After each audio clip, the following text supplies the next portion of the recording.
Aujourd'hui, nous allons travailler sur l'œil hypermétrope. Cet œil est caractérisé par la présence d'un rémotum virtuel. Ce rémotum peut être plus proche de l'œil ou plus éloigné, selon le degré d'amétropie de l'œil.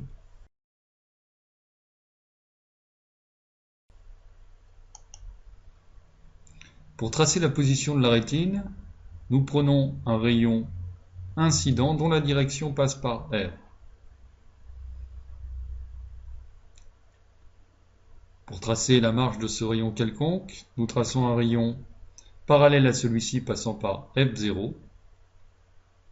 Il émerge de l'œil parallèlement à l'axe optique et coupe le plan focal image de l'œil en Φ'0. Nous pouvons maintenant tracer la fin de la marge du rayon recherché. Celui-ci émerge de l'œil en passant également par Φ'0. Ce rayon coupe l'axe optique en R', centre de la rétine. Nous constatons que cette rétine est située derrière le plan focal image de l'œil. C'est le défaut de cet œil. Voyons maintenant ce qui se passe lorsqu'un hypermétrope observe un objet situé à l'infini. Traçons un faisceau incident provenant de l'objet situé à l'infini. Pour tracer la marge de ce faisceau, on trace la parallèle passant par F. Ce rayon émerge parallèlement à l'axe optique et vient couper le plan focal image en Φ'.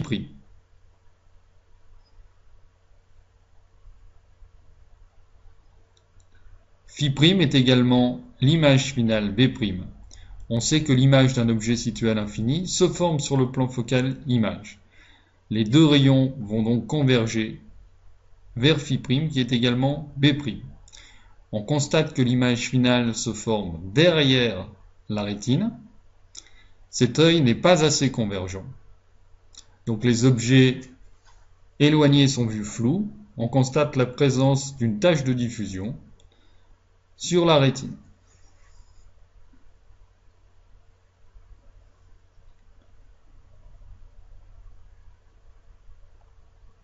Comment compenser ce défaut? L'œil n'est pas assez convergent, donc on va placer en lui une lentille convergente. Afin que l'œil soit parfaitement compensé, il faut faire coïncider le rémotum de l'œil et le foyer image du verre compensateur. Observons maintenant ce même objet situé à l'infini. Nous traçons deux rayons parallèles entre eux issus de B.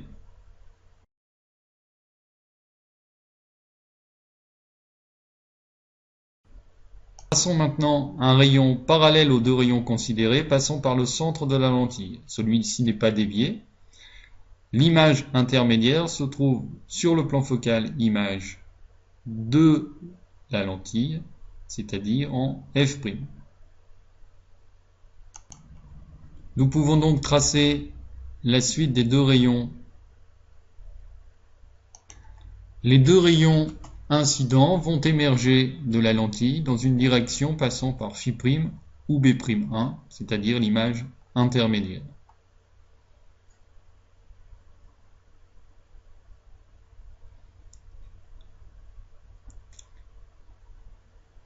Ce sont maintenant deux rayons quelconques qui arrivent sur l'œil. Ces deux rayons sont indépendants l'un de l'autre car n'ont pas les mêmes directions. Pour tracer la marge du premier rayon, on trace la parallèle passant par F0. Celle-ci émerge de l'œil parallèlement à l'axe optique et coupe le plan focal image de l'œil en Φ'1. Le premier rayon considéré va donc émerger de l'œil dans une direction passant par Φ'1. On fait exactement la même chose pour le deuxième rayon. On trace la parallèle passant par F0, celle-ci émerge parallèlement à l'axe optique et coupe le plan focal image de l'œil en Φ'2. Le deuxième rayon rouge va donc émerger de l'œil dans cette direction.